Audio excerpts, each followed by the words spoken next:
નમસ્કાર મિત્રો, અત્યારે સૌથી પહેલાં વાત કરવામાં આવે તો જેતપુરનો બન્ની ગજેરા કાયદાના ગાળિયામાં બરોબરનો ફસાયો છે. જી બિલકુલ, ગોંડલ તાલુકા પોલીસે કરી બન્ની ગજેરાની ધરપકડ. શા માટે ધરપકડ કરી?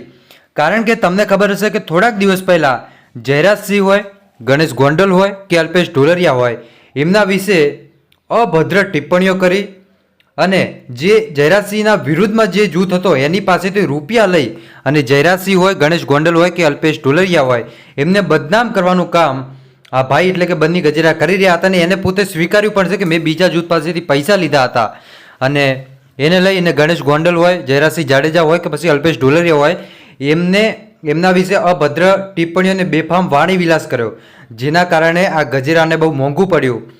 ગોંડલના વિશાલ ખૂંટે પણ નોંધાવી હતી બન્ની ગજેરા વિરુદ્ધ આ ફરિયાદ. વિશાલ ખૂંટ તેમજ વિશાલ ખૂંટના મિત્રની પત્નીને બદનામ કરવા બાબતે પણ પોલીસ સ્ટેશનમાં ફરિયાદ નોંધાવી હતી. હવે મિત્રો, જે બન્ની ગજેરા છે એના વિરુદ્ધ ગોંડલ તાલુકા પોલીસ સ્ટેશને એને લઈને મિત્રો ગુનો પણ નોંધવામાં આવ્યો છે અને રાજકોટ જિલ્લાના 3 પોલીસ સ્ટેશનમાં જુદી જુદી ફરિયાદ પણ નોંધવામાં આવી હતી, જેને લઈને બન્ની ગજેરાને અત્યારે પકડવામાં આવ્યો છે. અલ્પેશ ઢોલરિયા અને તેના પરિવાર વિશે પણ જે બેફામ નિવેદન આપ્યું હતું એના બદલ અલ્પેશ ઢોલરિયાએ પણ બન્ની ગજેરાને 10 કરોડ રૂપિયાની માનહાનિ નોટિસ પણ ફટકારી છે. જી બિલકુલ, અલ્પેશ ઢોલરિયાએ મિત્રો તમે વિચારો 1-2 કરોડ નહીં પરંતુ 10 કરોડ રૂપિયાની નોટિસ પણ ફટકારી છે. અને જે બેફામ વાણી વિલાસ કર્યો મિત્રો, એનું પરિણામ બન્ની ગજેરાને બહુ મોંઘું પડશે ભાઈ. કેમ કે કોઈના વિશે સાહેબ આપણે અભદ્ર ટિપ્પણીઓ ન કરવી જોઈએ. કોઈની મા અને બેન એ આપણે એની મા અને બેન જ ગણાય ભાઈ. તો કોઈ પણ મા અને બેન વિશે અભદ્ર ટિપ્પણીઓ ન કરાય.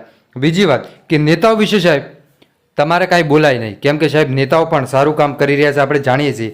તો નેતાઓ વિશે જ્યાં સુધી તમને ખબર ન હોય ને ત્યાં સુધી મિત્રો આવી રીતે કામ ન કરાય. આ બન્ની ગજેરાએ કર્યું છે. હવે કોર્ટમાં શું ચુકાદો આવે છે એ જોવું ખૂબ જ મહત્વનું છે. તો બસ આજ માટે આપણે આટલું રાખીએ છીએ. મળીશું આપણે નવા વિડીયોમાં. ત્યાં સુધી બધાને જય માતાજી, જય દ્વારકાધીશ.